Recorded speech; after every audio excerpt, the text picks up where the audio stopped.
Hello दोस्तों।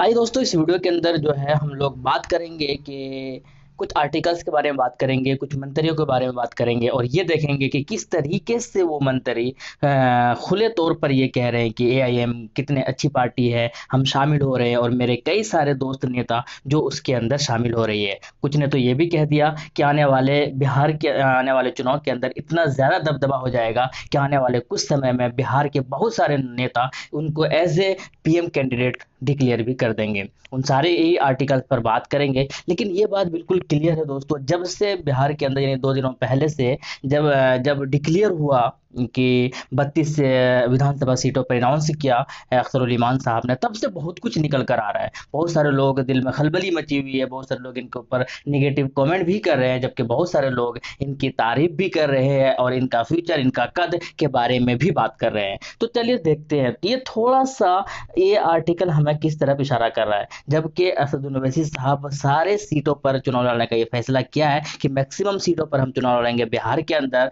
और चाहे जो भी हो। तो आखिर वो सारे सीटों पर किस चीज को मद्देनजर रखते हुए वो चुनाव लड़ रहे हैं? इतना बेवकूफ तो है नहीं, वो तो खुद एक बहुत काबिल इंसान है, अच्छे हैं, समझदार है, पढ़े लिखे हैं। और ये क्या चीज़ है? क्या इस तरह के आर्टिकल ये इशारा करते हैं कि उनको अंदर ही अंदर से मजबूती मिल रही है, उनको अंदर ही अंदर से बहुत सारे बड़े बड़े नेताओं का जो है सपोर्ट मिल रहा है? क्या इसलिए पूरे बिहार के अंदर इलेक्शन लड़ रहा है? आइए ये देख लेते हैं थोड़ा सा। इन्होंने क्या कहा, एक नागमणि है जो कि पूर्व जो जदयू का मिनिस्टर हुआ करते, मंत्री हुआ करते, तो उन्होंने क्या कहा कि ओवैसी बनेंगे पीएम कैंडिडेट, बिहार के कई नेता थामेंगे एआईएमआईएम का हाथ।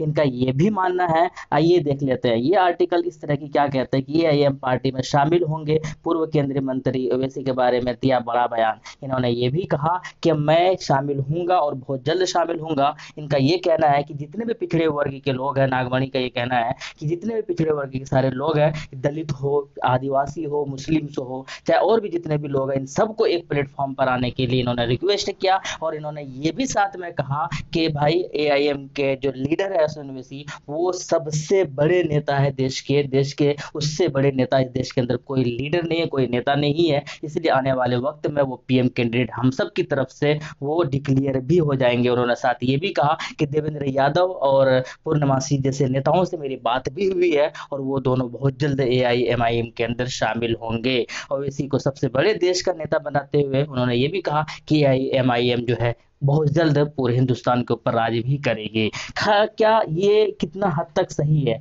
अगर बात की जाए इस तरह के आर्टिकल से, कि हालांकि पता नहीं ये कितना हद तक सही है, अगर आर्टिकल के ऊपर बात की जाए, हालांकि आईआईएम का कोई ऑफिशियली इस तरह का कोई डिक्लेयर हुआ नहीं है या कहीं पर भी कोई नोटिस हुआ नहीं है, या इंग्लिश पेपर वाले ने इस तरह के जो आर्टिकल्स है वो अपने पेपर के अंदर जगह नहीं दिया है। आप इंडिया टुडे वगैरह या टाइम्स ऑफ इंडिया वगैरह में इस तरह के आर्टिकल्स नहीं दिखा है, या किसी भी इंग्लिश जो एक ऑथेंटिक सोर्सेज माना जाता है किसी खबरों का, वहां पर आपको देखने को नहीं मिलेंगे इस तरह के आर्टिकल।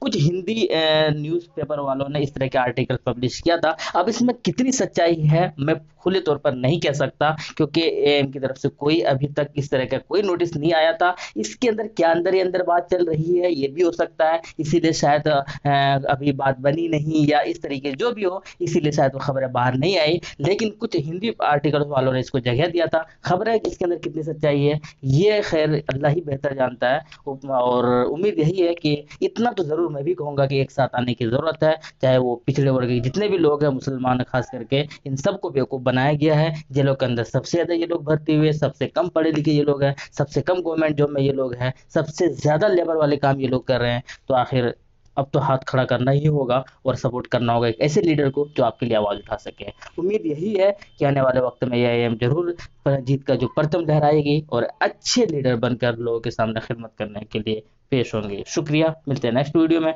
थैंक यू, जय हिंद।